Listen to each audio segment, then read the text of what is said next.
The moment it happened, something inside the palace broke. Not loudly. Not with drama. But in the way that only those who were there could feel it, like the air had been pulled from every room at once. Senior members of the household staff stood frozen in the corridors of Gatcombe Park, some clutching their uniforms, others simply staring at the floor. One aide, a woman who had pressed Anne's riding jackets for 19 years, walked quietly to a back stairwell and wept alone. Nobody stopped her.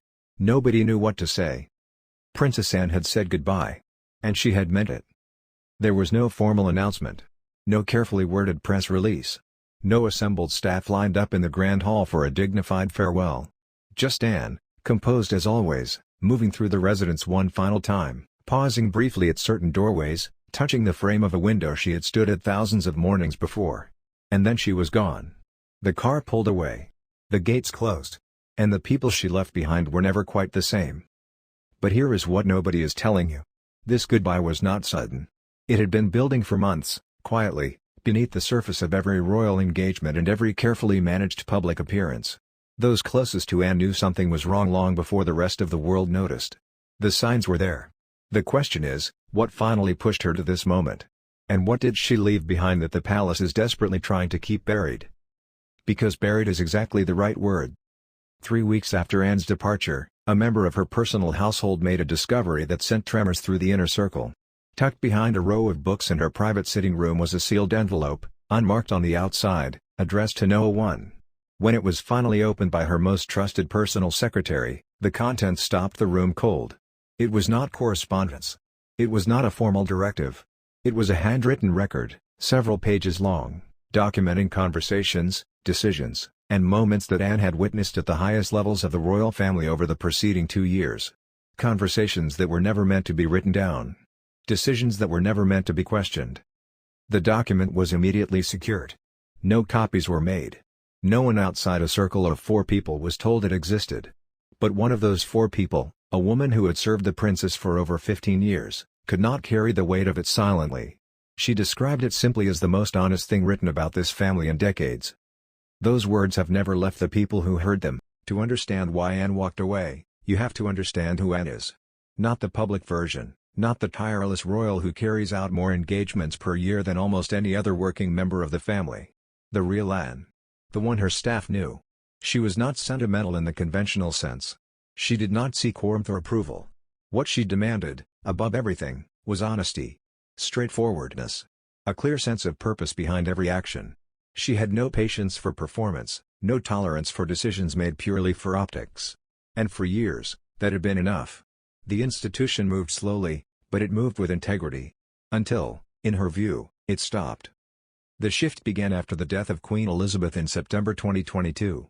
Anne had been at her mother's side at Balmoral in the final hours. Those who saw her in the days that followed described a woman carrying something far heavier than grief. She was processing a transition she had feared for years. Not the loss of her mother alone, but the loss of what her mother had represented as an anchor, a moral center, a force that kept certain tensions within the family compressed and controlled. With that anchor gone, those tensions began to rise. Within weeks of the funeral, Anne attended a closed gathering of senior royals and key household advisors.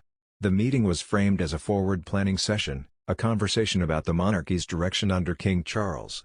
What unfolded over the next several hours was something Anne had not anticipated. The discussion turned quickly to image, to modernization, to which figures the public connected with most strongly and how that could be leveraged. One name came up repeatedly. Catherine, Princess of Wales. Multiple voices in the room expressed the view that Catherine's visibility should be significantly expanded, that she represented the monarchy's most powerful asset in terms of public trust and emotional connection. Anne listened. She said very little. But those watching her closely said her expression shifted when the conversation moved to a different proposal. A proposal that involved quietly stepping back from several charitable commitments that Queen Elizabeth had personally championed, commitments Anne had spent years supporting and in some cases building from the ground up. The reasoning given was efficiency. Streamlining. Focusing royal efforts on initiatives with broader reach and stronger media returns. Anne stood up, walked to the window, and did not return to the table for several minutes. That evening, she wrote in her private journal. The entry, later referenced by those who saw the sealed document, contained a single line that has since passed between the people who knew her like a kind of quiet epitaph for that period of her life. She wrote, "I came to serve. I did not come to perform." From that point, the withdrawal was gradual but unmistakable. Engagements were quietly reduced, certain meetings were declined.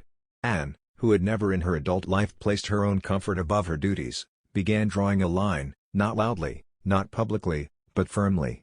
She was not retreating from the monarchy. She was retreating from what the monarchy was becoming. And then came the revelation that changed everything. Shortly before Anne's final departure from Gatcombe Park, a letter surfaced. Not discovered by chance, but delivered deliberately, through a chain of trusted hands that had been set in motion before Queen Elizabeth's death. The letter had been written by the Queen herself, intended solely for Anne, held back until a specific set of circumstances came to pass. Those circumstances, whatever they were, had now arrived. No one outside Anne's most immediate circle has ever seen the contents of that letter. But the effect it had was visible to everyone around her. Within 48 hours of receiving it, Anne began the process of stepping back. Not in anger. Not in protest. But with the quiet, absolute certainty of a woman who had been given permission, or perhaps instruction, to finally put down a weight she had been carrying in silence for years. One member of staff described the days that followed as watching someone become lighter and sadder at the same time. As if the decision was right and the cost of it was still enormous. Her goodbye to the staff was not what any of them had expected. There were no speeches. She moved through the household individually, finding each person who had served her, speaking to them briefly and privately.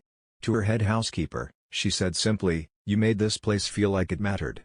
To her longest-serving equerry, she handed a personal item, something small, something that had belonged to her mother. No explanation. Just a look that contained everything. When the last car was packed and the final door was closed, 3 members of staff remained standing in the entrance hall long after the vehicle had disappeared down the drive. Nobody asked them to move. Nobody said anything at all.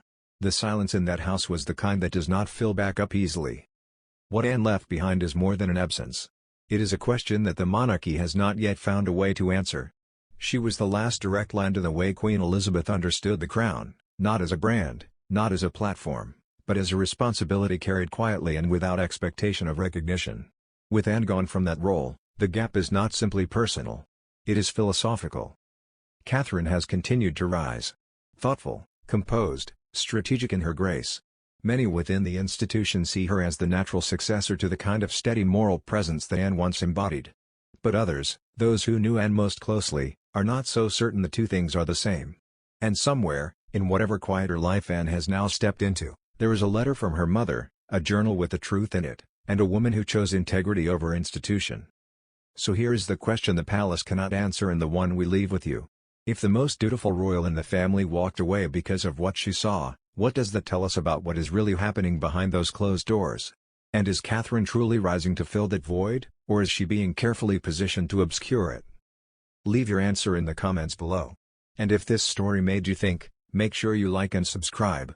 There is far more of this story still to be told.